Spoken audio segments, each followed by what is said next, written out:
Have you been wondering what home prices are going to be looking like this year? You know, whether you are a buyer, whether you are a seller, the prices of homes is a really hot topic. So if you are wondering what's going on with home prices, what's projected to happen this year, keep on watching this video. If you're new here, I'm Megan Thrasher with the juror team of eXp Realty. Thanks for tuning into my video. And yeah, don't forget to subscribe if you are, vibing with me, if you want more real estate content just like this. And be sure to like the video as well. It helps me with the algorithm, and maybe hit the bell if you want to be notified of the next time I upload. With all that being said, let's hop in to the video and talk about home prices and what they're going to look like or possibly look like for 2023. 2023 has been an interesting year thus far. We are nearing the end of Q1. We're nearing the end of March, which is just crazy to think about in itself. I feel like March just started. 2023 got off to a really hot start, a really optimistic start of the year. We started to see interest rates go down a little bit and mortgage applications increased, but then inflation was like, nah, we're good. We're gonna stop all of that, and inflation is not gonna chill. And therefore we saw interest rates climb back up a little bit, and it's just been pretty volatile as far as all of that goes. So if you're a buyer in this market, you're dealing with the ups and downs, a roller coaster of interest rates right now. And with that being said, interest rates and what happens with that and what happens in the economy, that all affects the housing market. So with the rate volatility, it does present uncertainty in the market, uncertainty in buyers, in sellers, all of that, and it definitely does affect how many listings are coming to the market, how many buyers are purchasing homes, because as we all know, interest rates can affect the affordability of a home, and a lot of sellers are just sitting back, relaxing. They love their rate more than they love their house, and they're not looking to move anytime soon, because with the rates being what they are today, while they are still historically lower, if we're looking at the grand scheme of things, they are higher than what we were used to the past few years. So people are just chilling, and they're okay with where they're at, and they just rather have their interest rate, keep it locked in right there, versus like people wanting to maybe move up. They're going to be paying way more money for a bigger house than what they would have last year or 2 years ago. So we're kind of at a weird spot with the market where we are still ridiculously low with inventory. Buyer demand has definitely decreased some, but there are still more buyers than there is inventory.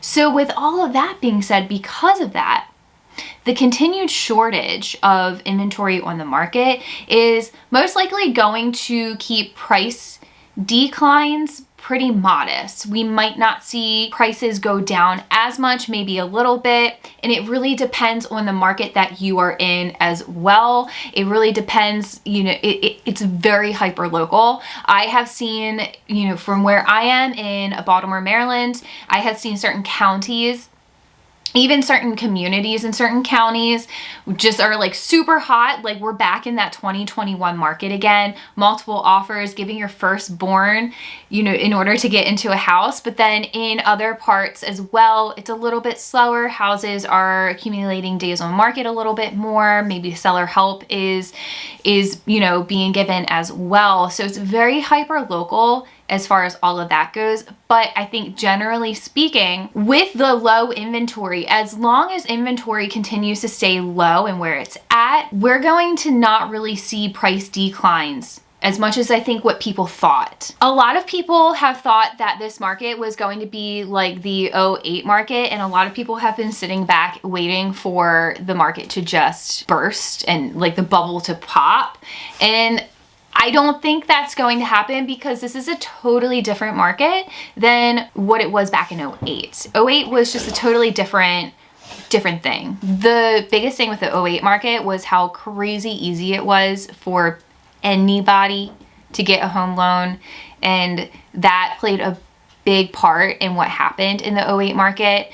Guidelines are much more strict these days as far as getting home loans, so we most likely won't see a repeat of what happened in 2008. So let's talk about this little chart. I'm going to insert it right here for you guys about estimated home price performance. It's going to be from December 2022 to December 2023, and it's like a 5-year outlook. So in 2023, this is also from Pulseonomics. So Pulseonomics is a panel of over 100 economists, investment strategists, and housing market analysts. And they are out here, you know, making their little 5-year expectations for the future of home prices in the US. So here's what they're saying we could expect. So estimated home price performance for 2023, they're saying that we could see a slight decline in home prices at a 1.61%, but 2024 we're going back up 1.9. 2020 and 2025 we're looking at 3.5%. So we might have just like that slight dip this year, but it's expected for home prices to continue to go back up. So given this information, if you are a seller, you're probably like, well, what should I do? If you've been wanting to sell, you know, my advice for sellers right now is to get out ahead of the spring market. Get out ahead of that competition that is expected to hit the spring. Real estate industry is very cyclical, and we know the spring market, we typically see an uptick in inventory. So get out ahead of that competition while the inventory is still low, but we still have plenty of qualified buyers in the market looking for a good, affordable, good quality home to move into. I can almost guarantee you that you will sell your home quick and for top dollar still in this market. But I would say get out ahead of the competition, and at this point we can still take advantage of the comps from last fall where prices were still really hot. If you're a buyer, you're probably, again, given this information, you're probably thinking, well, what should I do? Should I sit back and wait? Look, there is, in my opinion, the right time to buy is when it's the right time for you. So you have to keep in mind, like, do you want to escape the cycle of rising rents? Keep in mind, homeownership is a hedge against inflation, and it is a powerful wealth building tool. But other things in your life need to line up, such as finances, your credit, your lifestyle, and what are your plans for the future. So a lot of things really need to really line up for you to make that decision if you want to buy a house now or wait.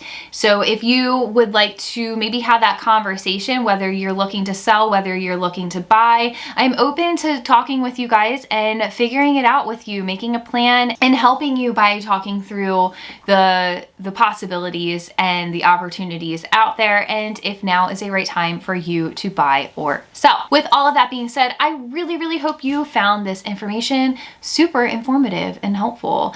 And comment down below, what do you think? What are your thoughts on today's market? I'm very curious from a real estate perspective.